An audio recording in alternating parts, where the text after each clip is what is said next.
Play different. Greetings, fellow Mac addicts. In this video, we're looking at Marvelous Mac Games, written by Bob LeVitus, who was apparently also known as Dr. Macintosh, although I haven't found any evidence of him possessing a PhD. It was published back in 1991 and clocks in at 112 pages. It features 15 shareware games and includes a disc with said games for convenience because the internet wasn't really a thing yet. Right, first let's look at the selection of games, which is an eclectic bunch.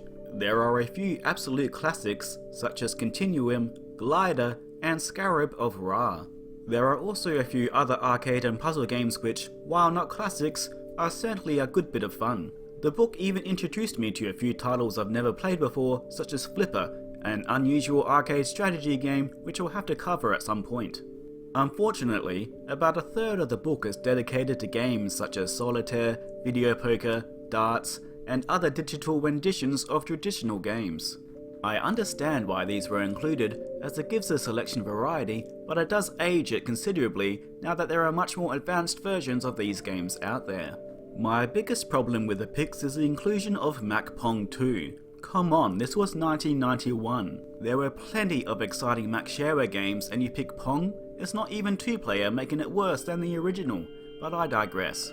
As for what the book says about the games themselves, well, not much. There is a brief description of the game, then the bulk of the text is generally an in-depth tutorial on how to play, including how to start the game. There are also hints and strategies which are a nice touch, but there isn't anything deep that one wouldn't find out themselves after a few plays. All the games on the included disc are of course incredibly easy to find on the internet today, but one nice touch is that with at least one of the games, Gobbler, the author left his and his wife's high scores in the game, letting you try to beat them. If I ever write a book about Mac games, which I would like to do one day, I'm going to include my own high scores for people to beat. It's a simple but fun bit of interaction between author and reader.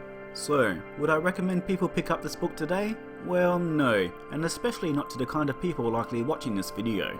There is nothing here you can't find on the internet now, and it also feels like it was written for people who are fairly new to both the Macintosh and games, which I'm sure none of us are. I could see it having a place in the market when it was published, but now it's an obsolete relic of the past.